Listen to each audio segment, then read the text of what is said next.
ನನ್ನ ಟಚ್ ಮಾಡಕ್ಕಾಗತ್ತಾ ಅನ್ನೋ ಕೇಂದ್ರ ಮಂತ್ರಿ ಕುಮಾರಸ್ವಾಮಿ ಅವರ ಈ ಧೈರ್ಯದ ಹಿಂದೆ ಮೋದಿ ಸರ್ಕಾರ ಇದೆ. ಮೋದಿ ಜೊತೆಗೆ ದೇವೇಗೌಡ ಅವರ ದೋಸ್ತಿ ಇದೆ. ಸಿದ್ದರಾಮಯ್ಯ ಸರ್ಕಾರ ಅಕ್ರಮ ಒತ್ತುವರಿ ಭೂಮಿಯನ್ನು ವಾಪಸ್ ಪಡಿಲಿಕ್ಕೆ ಸಾಧ್ಯನಾ?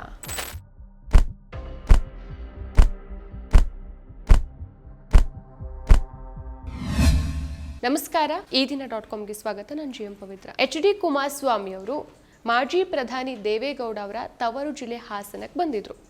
ಕೇಂದ್ರ ಸಚಿವರಾಗಿದ್ದರಿಂದ ಸಹಜವಾಗಿಯೇ ಸುದ್ದಿಗಾರರು ಮುತ್ಕೊಳ್ತಾರೆ. ರಾಜ್ಯ ಕಾಂಗ್ರೆಸ್ ಸರ್ಕಾರದ ಹಗರಣಗಳ ಕುರಿತು ಪ್ರಶ್ನೆಗಳನ್ನು ಕೇಳ್ತಾರೆ. ಅದರಲ್ಲೂ ಕೆಲವರು ಮೂಡಾ ಪ್ರಕರಣದಲ್ಲಿ ಮುಖ್ಯಮಂತ್ರಿಗಳ ಕುಟುಂಬದ ಪಾತ್ರ ಇಲ್ಲ ಅಂತ ಲೋಕಾಯುಕ್ತ ಕೂಡ ವರದಿ ಬಂದಿದೆ ಅಂತ ಮಾತಿಗಿಳಿತಾರೆ.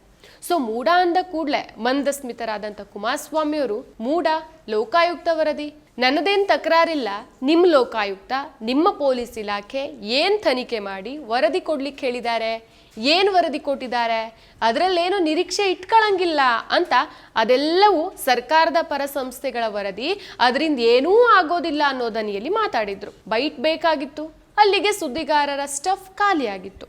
ಆದರೆ ಕುಮಾರಸ್ವಾಮಿ ಅವರಿಗೆ ಮಾತನಾಡುವ ಉಮೇದಿ ಇತ್ತು. ಅವರೇ ಮುಂದುವರಿಸಿ ಈಗ ನೋಡಿ ನನ್ನ ವಿಷಯನೇ ತಗೊಳ್ಳಿ. 1983, 84, 85ರಲ್ಲಿ ನಾನು ಚಿತ್ರರಂಗದಲ್ಲಿ ಹಂಚಿಕೆದಾರ ಆಗಿದ್ದಾಗ ತೋಟ ಖರೀದಿ ಮಾಡಿದ್ದೆ. ಅದು ನನ್ನ ಭೂಮಿ. ಅದೇನೋ 200 ಎಕರೆನೋ 300 ಎಕರೆನೋ ಲಪ್ಟಾಯಿಸ್ಬಿಟ್ಟಿದ್ದೀನಿ ಅಂತ SIT ರಚನೆ, 5 ಜನ ಅಧಿಕಾರಿಗಳ ತಂಡ. ಅದು ಎಂಥ ಅಧಿಕಾರಿಗಳು? ಆಯುಕ್ತರ ಲೆವೆಲ್ನವರು. ನಿನ್ನೆ ಬಂದು ನನ್ನ ತೋಟಕ್ಕೆ ಹೋಗಬೇಕು ಅಂತಾರೆ. ಇದು ನನಗೆ ಬಂದ ಇನ್ಫಾರ್ಮೇಶನ್. ಸರ್ವೆ ಮಾಡಬೇಕು ಅಂತಾರೆ. ಅದೇನೋ ನೋಟಿಸ್ ಕೊಡ್ಬೇಕಲ್ವಾ? ಕೋರ್ಟಲ್ಲಿದೆ ಕುಮಾರಸ್ವಾಮಿ ಸಂಬಂಧಿಕರು ಅಂತ ಕೋರ್ಟ್ನಲ್ಲಿದೆ. ಅವರ ರಿಯಾಕ್ಷನ್ ಚರ್ಚೆ ಮಾಡಲ್ಲ. ದಾಖಲಾತಿಗಳು ಯಾರು ನೋಡಿದ್ದೀರಿ? 85ರಿಂದ ನಡೀತಾ ಇದೆ. ಇದು ಕಷ್ಟಪಟ್ಟು ಸಂಪಾದನೆ ಮಾಡಿರುವಂಥ ಭೂಮಿ. ಇಲ್ಲ ಅಲ್ಲೇನೋ ರೆಸಾರ್ಟ್ ಮಾಡಿಲ್ಲ, ತೆಂಗಿನ ಗಿಡನೋ ಅಡಿಕೆ ಗಿಡನೋ ಹಾಕಿದ್ದೀನಿ. 40 ವರ್ಷದಿಂದ ಅದು ನನ್ನ ಸುಪರ್ದಿಯಲ್ಲಿದೆ. ಇವತ್ತು ವಿರೋಧ ಪಕ್ಷಗಳನ್ನ ಬಡಿಯೋಕೆ ನನ್ನನ್ನು ಹೆದರಿಸ್ಲಿಕ್ಕಾಗತ್ತಾ? ಸರ್ಕಾರ ಕೇಳ್ತೀನಿ. ನಿನ್ನೆ ಪೊಲೀಸ್ ಫೋರ್ಸು ಎಲ್ಲಾರನ್ನೂ ತಗೊಂಡು ಅಲ್ಲಪ್ಪ ಇಂಟರ್ನ್ಯಾಷನಲ್ ಸರ್ವೇಯರನ್ನು ಕರೆಸ್ಬಿಡಿಯಲ್ಲ, ಆ ಭೂಮಿಲಿ ಏನಾದರೂ ಒತ್ತುವರಿ ಆಗಿದ್ರೆ ತಗೊಳ್ರಪ್ಪ. ನೀವು ನನಗೆ ನೋಟಿಸೇ ಕೊಡದೆ ನನ್ನ ಪ್ರಾಪರ್ಟಿ ನೀವು ಹೆಂಗೆ ಒಳಗೆ ಬರ್ತೀರಪ್ಪ? ಆ ಅಧಿಕಾರಿಗಳು ಮೇಲ್ನ ಒತ್ತಡ ಅಂತ ಹೇಳ್ತಾರೆ. ಇದು ಸಿದ್ದರಾಮಯ್ಯನವರ ಆಡಳಿತ. ಇಷ್ಟು ಹೇಳಿ ಆ ಕಡೆ ಈ ಕಡೆ ಕಣ್ಣಾಯಿಸ್ತಾರೆ. ನಿಮ್ಮ ಈ ದಿನ.com ನಮ್ಮ ಕರ್ನಾಟಕ ಎಂಬ ವಿಶೇಷ ಸಂಚಿಕೆಯನ್ನು ನಿಮಗಾಗಿಯೇ ಹೊರತಂದಿದೆ. ಕರ್ನಾಟಕದ 50 ವರ್ಷಗಳ ಎಲ್ಲ ವಿಷಯಗಳನ್ನು ಒಮ್ಮೆಗೆ ಓದಿ ನಿಮ್ಮ ಮಕ್ಕಳಿಗೂ ಓದಿಸಿ. ಇನ್ನೇಕೆ ತಡ, ಕರೆ ಮಾಡಿ ಅತ್ಯುತ್ತಮ ಪುಸ್ತಕವನ್ನು ನಿಮ್ಮದಾಗಿಸಿಕೊಳ್ಳಿ. ಇದಕ್ಕೆ ತಕ್ಕಂತೆ ಇನ್ನೊಬ್ಬ ಪತ್ರಕರ್ತರೊಬ್ಬರು ಟಾರ್ಗೆಟ್ ಅಂತ ಅರ್ಧ ಉಸಿರನ್ನ ನುಂಗ್ತಾರೆ. ಅದಕ್ಕೆ ಕುಮಾರಸ್ವಾಮಿ ಅವರು ಏನ್ ಟಾರ್ಗೆಟು? ಏನು ಮಾಡೋಕ್ಕಾಗೋದಿಲ್ಲ, ಡೂಪ್ಲಿಕೇಟ್ ತಗೊಂಡೋಗಿ ವಿಧಾನಸೌಧದಲ್ಲಿ ಇಡ್ಲಿಲ್ವಾ? ಇಂಥವ್ರು ನನ್ನ ಟಚ್ ಮಾಡೋಕ್ಕಾಗತ್ತಾ ನೋಡೋಣ ಅಂತ ಹೇಳಿ ನಿರ್ಗಮಿಸ್ತಾರೆ. ಇದು ಕುಮಾರಸ್ವಾಮಿಯವರ ಭರವಸೆ. ಯಾವುದೂ ಸಹ ಸ್ಪಷ್ಟ ಇಲ್ಲ. ಆದರೆ ಯಾರಿಗೆ ಏನು ಹೇಳಬೇಕೋ, ಎಲ್ಲಿ ಮುಟ್ಟಿಸ್ಬೇಕೋ ಅವರ ಒಳಾಸೆಯನ್ನು ಪತ್ರಕರ್ತರು ಪೂರೈಸ್ತಾರೆ ಅನ್ನೋ ಆತ್ಮವಿಶ್ವಾಸ. ಆ ವಿಶ್ವಾಸವನ್ನು ಪತ್ರಕರ್ತರು ಸಹ ಉಳಿಸ್ಕೊಂಡಿದ್ದಾರೆ. ಇವರು ಕೇಂದ್ರ ಮಂತ್ರಿಗಳು. ಇವರು ಮಾತಾಡಿದ್ದನ್ನು ಯಥಾವತ್ತಾಗಿ ವರದಿ ಮಾಡಿದರೆ ಅವರ ಬಂಡವಾಳ ಬಯಲಾಗತ್ತೆ. ಆದರೆ ಇವರ ಅದೃಷ್ಟವೋ ಏನೋ ಇವತ್ತಿನ ಪತ್ರಕರ್ತರು ಕೂಡ ಅವರಂತೆ ಇದ್ದಾರೆ. ಇವ್ರು ಏನು ಹೇಳಿದ್ರು ಅದನ್ನು ಒಂದು ಸುದ್ದಿ ರೂಪಕ್ಕೆ ತಂದು ಮಾನ ಮರ್ಯಾದೆ ಕಾಪಾಡ್ತಿದ್ದಾರೆ. ಇರಲಿ, ಇಲ್ಲಿ 4 ನಿಮಿಷದ ಸುದ್ದಿಗಾರರ ಜೊತೆಗಿನ ಮಾತುಕತೆಯಲ್ಲಿ ಕುಮಾರಸ್ವಾಮಿಯವರು ಬಹಳ ಮುಖ್ಯವಾದ ಸಂಗತಿಯೊಂದನ್ನು ಹೊರಗೆ ಹಾಕಿದ್ದಾರೆ. ಸಾರ್ವಜನಿಕರ ಮುಂದೆ ಸತ್ಯ ಬಿಚ್ಚಿಟ್ಟಿದ್ದಾರೆ. ಅದೇನು ಅಂತಂದ್ರೆ 1983, 84ರಲ್ಲಿ ಕುಮಾರಸ್ವಾಮಿಯವರ ವಯಸ್ಸು ಒಂದು 24, 25 ಇರ್ಬೋದು. ಇವರು ಹುಟ್ಟಿದ್ದು ಡಿಸೆಂಬರ್ 19, 1959. ಹೀಗಿರುವಾಗ ಅಂದ್ರೆ ಡಿಗ್ರಿ ಮುಗಿಸಿದ ನಂತರ ಇವರು ಸಿನಿಮಾ ಹಂಚಿಕೆದಾರ ಆಗ್ತಾರೆ. ಚಿತ್ರ ಹಂಚಿಕೆಯಿಂದ ದುಡಿದ ದುಡ್ಡಿಂದ ಬಿಡದಿ ಬಳಿ ಕೇತಗಾನಹಳ್ಳಿಯಲ್ಲಿ 45 ಎಕರೆ ಭೂಮಿಯನ್ನು ಖರೀದಿ ಮಾಡ್ತಾರೆ. ಇದನ್ನ ಕರ್ನಾಟಕದ ಜನ ನಂಬಬೇಕು. ಯಾಕೆ ಹೇಳಿ? 1983ರಲ್ಲಿ ಜನತಾ ಪಕ್ಷದ ಸರ್ಕಾರ ಅಧಿಕಾರದಲ್ಲಿತ್ತು. ರಾಮಕೃಷ್ಣ ಹೆಗಡೆ ಅವರು ಮುಖ್ಯಮಂತ್ರಿ ಆಗಿದ್ರು. ಇವ್ರದೇ ಸರ್ಕಾರದಲ್ಲಿ ಎಚ್.ಡಿ. ದೇವೇಗೌಡ ಅವರು ಸಚಿವರಾಗಿದ್ರು. ಇದು ಅವರ ರಾಜಕೀಯ ಬದುಕಿಗೆ ಅಡಿ ಇಟ್ಟು 21 ವರ್ಷಗಳ ನಂತರ ಮೊದಲ ಬಾರಿಗೆ ಮುಖ್ಯಮಂತ್ರಿ ಆಗಿದ್ರು. ಅಂದ್ರೆ ಗೌಡ ಅವರಿಗೆ 50ನೇ ವಯಸ್ಸಿನಲ್ಲಿ ಮಂತ್ರಿಯಾಗೋ ಯೋಗ ಕೂಡು ಬಂದಿತ್ತು. ದೇವೇಗೌಡ ಅವರ ಆಪ್ತರ ತಿಳುವಳಿಕೆ ಪ್ರಕಾರ ಆ ಟೈಮ್ನಲ್ಲಿ ದೇವೇಗೌಡ ಅವರ ಬಳಿ ಸ್ವಂತ ಕಾರ್ ಆಗಲಿ ಮನೆ ಆಗಲಿ ಏನೂ ಇರಲಿಲ್ಲ. ಇದೇ ಟೈಮ್ನಲ್ಲಿ 1985ರಲ್ಲಿ HD ಕುಮಾರಸ್ವಾಮಿಯವರು ಅನಿತಾ ಅವರನ್ನ ಮದುವೆ ಆಗ್ತಾರೆ. ಸಿನಿಮಾ ಹಂಚಿಕೆಯಿಂದ ದುಡಿದ ದುಡ್ಡಲ್ಲಿ ಬಿಡದಿ ಬಳಿ 45 ಎಕರೆ ಜಮೀನನ್ನ ಖರೀದಿಸ್ತಾರೆ. ಇದನ್ನು ಸಹ ಕರ್ನಾಟಕದ ಜನ ನಂಬಬೇಕು.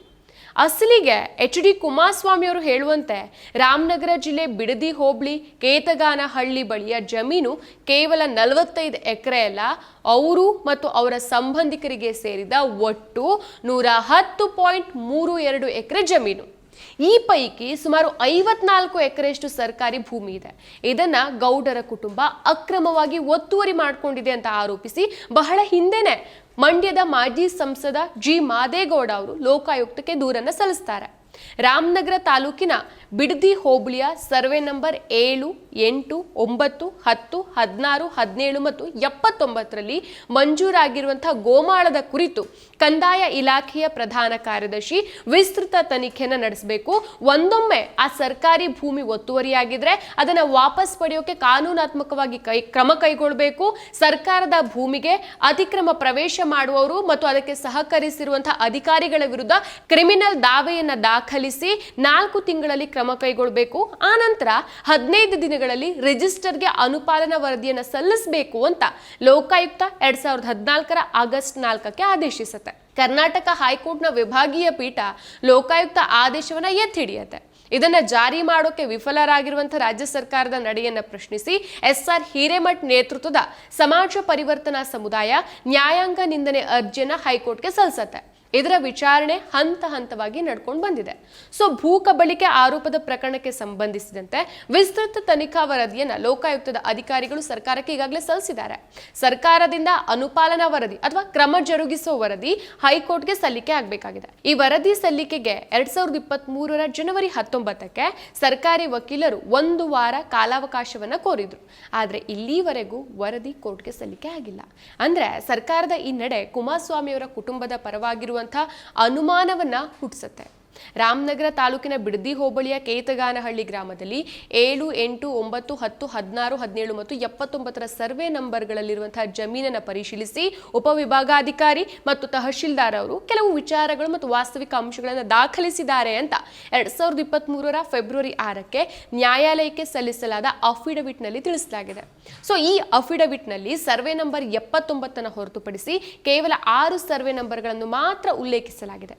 7, 8, 9, 10, 16 ಮತ್ತು 17ರ ಸರ್ವೆ ನಂಬರ್ಗಳಲ್ಲಿ ಒಟ್ಟು 14 ಎಕರೆ 4 ಗುಂಟೆ ಒತ್ತುವರಿಯಾಗಿದೆ ಅಂತ ಹೇಳಲಾಗಿದೆ. ಸೊ ಸರ್ಕಾರದ ಭೂಮಿ ಒತ್ತುವರಿ ತೆರವು ಮಾಡುವಂತೆ ತಹಶೀಲ್ದಾರ್ ಅವರು ಒತ್ತುವರಿ ಮಾಡಿಕೊಂಡವರಿಗೆ ನೋಟಿಸ್ ಅನ್ನ ಕೊಟ್ಟಿದ್ದಾರೆ. ಇದನ್ನ ಪ್ರಶ್ನಿಸಿ ಒತ್ತುವರಿದಾರರು ಉಪವಿಭಾಗಾಧಿಕಾರಿಯವರಿಗೆ ಮೇಲ್ಮನವಿಯನ್ನು ಸಹ ಸಲ್ಲಿಸಿದ್ದಾರೆ. ಆ ಮೇಲ್ಮನವಿಯನ್ನ ವಜಾ ಮಾಡಲಾಗಿದೆ. ಉಪವಿಭಾಗಾಧಿಕಾರಿಯ ಆದೇಶವನ್ನ ಜಿಲ್ಲಾಧಿಕಾರಿ ಎತ್ತಿ ಹಿಡಿದಿದ್ದಾರೆ ಅಂತ ಅಫಿಡವಿಟ್ ನಲ್ಲಿ ಹೇಳಿದ್ದಾರೆ. ಸೊ ಸಮಾಜ ಪರಿವರ್ತನಾ ಸಮುದಾಯದ SR ಹಿರೇಮಠ್ ಅವರು ಕೇತಗಾನಹಳ್ಳಿ ಭೂ ಒತ್ತುವರಿ ಪ್ರಕರಣದಲ್ಲಿ ಕೇವಲ 14 ಎಕರೆ 4 ಗುಂಟೆ ಜಮೀನು ಒತ್ತುವರಿಯಾಗಿದೆ ಅಂತ ತೋರಿಸಿದ್ದಾರೆ. ಆದರೆ ನಮ್ಮ ದಾಖಲೆಗಳ ಪ್ರಕಾರ 71 ಎಕರೆ 30 ಗುಂಟೆ ಒತ್ತುವರಿಯಾಗಿದೆ. ಇದರಲ್ಲಿ HD ಕುಮಾರಸ್ವಾಮಿ ಅವರದ್ದು ಸಿಂಹಪಾಲು, ಅವರ ಚಿಕ್ಕಮ್ಮ ಸಾವಿತ್ರಮ್ಮ, ಮದ್ದೂರಿನ ಮಾಜಿ ಶಾಸಕ DC ತಮ್ಮಣ್ಣ, ಅವರ ಹೆಂಡತಿ, ಮಕ್ಕಳು ಸಹ ಪ್ರಕರಣದಲ್ಲಿ ಭಾಗಿಯಾಗಿದ್ದಾರೆ. ಈಗಿನ ಸಂಸದ ಡಾಕ್ಟರ್ CN ಮಂಜುನಾಥ್ ಅವರು ಸಹ ಕೆಲವು ಗುಂಟೆ ಒತ್ತುವರಿ ಮಾಡಿಕೊಂಡಿದ್ದಾರೆ. ಇವರೆಲ್ಲರೂ ಸಹ ಪ್ರಭಾವಿಗಳೇ ಆಗಿರೋದ್ರಿಂದ ಕ್ರಮ ಕೈಗೊಳ್ಳಬೇಕಾದಂತ ಸರ್ಕಾರಕ್ಕೆ ಇಚ್ಛಾಶಕ್ತಿ ಇಲ್ಲದಾಗಿದೆ ಅಂತ ಆರೋಪಿಸಿದ್ದಾರೆ.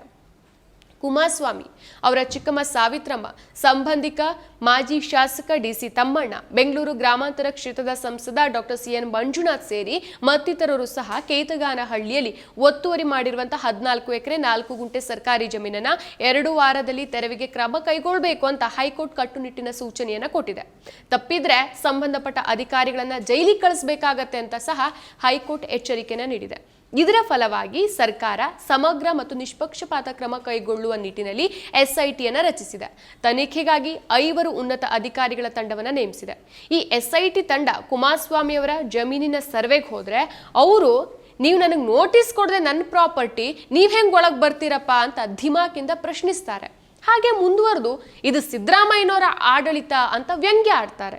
ಅಷ್ಟೇ ಅಲ್ಲ, ನನ್ನ ಟಚ್ ಮಾಡಕ್ಕಾಗತ್ತಾ ಅಂತ ಧಮಕಿ ಹಾಕ್ತಾರೆ. ಕೇಂದ್ರ ಮಂತ್ರಿ ಕುಮಾರಸ್ವಾಮಿ ಅವರ ಈ ಧೈರ್ಯದ ಹಿಂದೆ ಮೋದಿ ಸರ್ಕಾರ ಇದೆ. ಮೋದಿ ಅವರ ಜೊತೆಗೆ ದೇವೇಗೌಡ ಅವರ ದೋಸ್ತಿ ಇದೆ. ಹೀಗಿರುವಾಗ ಸಿದ್ದರಾಮಯ್ಯನವರ ಸರ್ಕಾರ ಅಕ್ರಮ ಒತ್ತುವರಿ ಭೂಮಿಯನ್ನ ವಾಪಸ್ ಪಡೆಯೋಕೆ ಸಾಧ್ಯ ಇದೆಯಾ? Question mark. ಸೊ ಬಡವರ ಭೂಮಿ ಮನೆಯನ್ನ ಕಣ್ಮುಚ್ಚಿ ಬಿಡೋದ್ರೊಳಗೆ ವಾಪಸ್ ಪಡೆಯೋ ಸರ್ಕಾರ ಉಳ್ಳವರ ಅಧಿಕಾರಸ್ಥರ ಒತ್ತುವರಿಯನ್ನ ವಶಕ್ಕೆ ಪಡೆದ ಉದಾಹರಣೆಯೇ ಇಲ್ಲ. ವಸ್ತುಸ್ಥಿತಿ ಹೀಗಿರುವಾಗ ಕುಮಾರಸ್ವಾಮಿ ಅವರಿಗೆ 25 ವರ್ಷ ಇದ್ದಾಗ ಸಿನಿಮಾ ವಿತರಕರಾಗಿದ್ರಾ? ಆ ಸಿನಿಮಾ ವ್ಯವಹಾರದಿಂದ ಕೋಟಿಗಟ್ಟಲೆ ಹಣ ಸಂಪಾದಿಸಿದ್ರ? ಅದರಿಂದ 45 ಎಕರೆ ಜಮೀನನ್ನ ಖರೀದಿಸಿದ್ರ? ಅದು ಅವರು ಕಷ್ಟಪಟ್ಟು ಸಂಪಾದಿಸಿದ ಆಸ್ತಿನ? ಈ ಪ್ರಶ್ನೆಗಳಿಗೆ ಮಾಜಿ ಪ್ರಧಾನಿ ದೇವೇಗೌಡ ಅವರು ಉತ್ತರಿಸ್ತಾರಾ? ನಾಡಿನ ಜನತೆಗೆ ಸತ್ಯ ತಿಳಿಸ್ತಾರಾ? ಮತ್ತಷ್ಟು ವಿಶೇಷ ವಿಡಿಯೋಗಳನ್ನು ನೋಡಲು ಮತ್ತು ಹೊಸ ವಿಡಿಯೋಗಳ ಬಗ್ಗೆ ತಿಳಿಯಲು ಈ ದಿನ .com ಯೂಟ್ಯೂಬ್ ಚಾನೆಲ್ ಸಬ್ಸ್ಕ್ರೈಬ್ ಮಾಡಿ ಮತ್ತು ಬೆಲ್ ಐಕಾನ್ ಕ್ಲಿಕ್ ಮಾಡಿ.